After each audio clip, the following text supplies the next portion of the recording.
Good morning, Saturday. Welcome to Breakfast with Rachel Burden and John Kay today. And coming up before 9, we'll get the weather with Matt. But first of all, a summary of this morning's main news today. 32 British and European passengers who've been quarantined on a cruise ship in Japan for more than 2 weeks after an outbreak of coronavirus are finally on their way back home to the UK. Yeah, that comes as the World Health Organization warns that the opportunity to contain the virus is narrowing. Those pictures you're seeing are from South Korea, where the number of cases confirmed has trebled overnight to more than 430. Meanwhile, the head of the World Health Organization has warned that that window of opportunity to contain the coronavirus is narrowing. Cases have been confirmed in 26 countries now, including in Italy. Let's speak to our next guest who is here. He's Professor Tom Solomon, who's the director of the UK's Emerging Virus Health Protection Research Unit at the University of Liverpool. Thanks for coming in. That's some title, isn't it? Yes.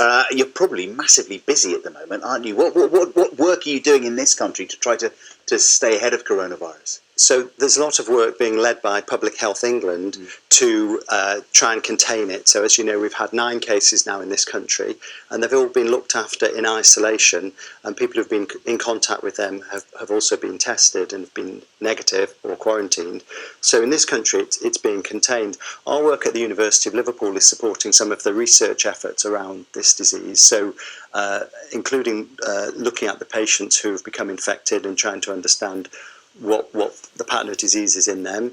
We're also working as a broader team on improving diagnostics and trying to understand the spread of this disease across the world. Let's talk about this window of opportunity the WHO refers to, because when you look at SARS, which appears to be a more deadly virus, but there were fewer cases, it was contained. Now this virus, one strand of the coronavirus, has spread much more quickly. Thankfully, it seems to be more easily treatable. But when you look at the way it's moving around the world, are you concerned about the fact that it might be here to stay? Well, you mentioned SARS. SARS is a coronavirus, a very nasty one. There are 4 other very mild coronaviruses that cause coughs and colds every year, every few years, and they don't get much attention at all. And with this new coronavirus, the critical question is, where is it on that spectrum between being a very nasty one and a very mild one? To begin with, we were worried it was very nasty, but it's clearly not so severe, and it's looking now like it might be one of the milder ones. And of course, milder viruses spread more easily because they don't cause so many symptoms in people, so it's very hard to contain them.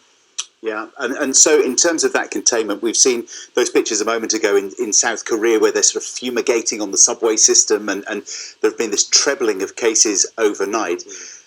Is enough being done in separate countries around the world to get ahead of this? Are they doing the same amount of work as we're doing here? Well, this is the key thing. I think in the UK we have a very good health infrastructure and we can control the cases that we've had.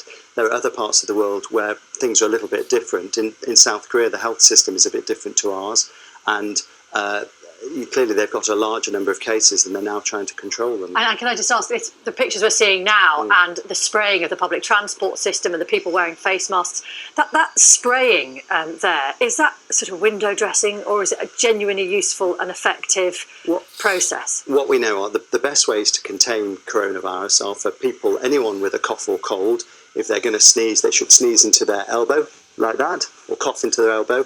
They should wash their hands frequently, especially after they've used a tissue, and that's the best way to contain this virus. And those are the measures we're using in the UK. And looking ahead, I mean, we've been told it could be months, even years potentially, before there is any kind of vaccine available. Is there any progress on that? There are some vaccine trials are starting shortly. Other vaccines are in development, including our team actually at the University of Liverpool and the Health Protection Research Unit. I think vaccines will come. The critical question really is over the next few months whether we can, and this is what Tedros was talking about, this window of opportunity. It's likely that as the spring and summer comes, there'll be fewer cases. That always happens with these types of virus. And the question is, can we contain it in the countries that are badly affected long enough and wait for the summer to come? I think somewhere like the UK, it's looking like we might be able to do that at the moment, but there are other countries with very poor infrastructure. Africa in particular is a concern. There haven't been a large number of cases reported from there, but the infrastructure is poor there, and so there's a worry that if the virus reaches there. But we've also heard about cases in South Korea, Iran. There are concerns there. So it's very much in the balance at the moment, and it has been for the last few weeks, and it will be for the next few The weeks. question of whether, how much information you get out of countries like Iran, so you have a sort of genuine picture of what's going on. Thank you very much, Professor Tom Solomon, for coming in and talking to us. Welcome.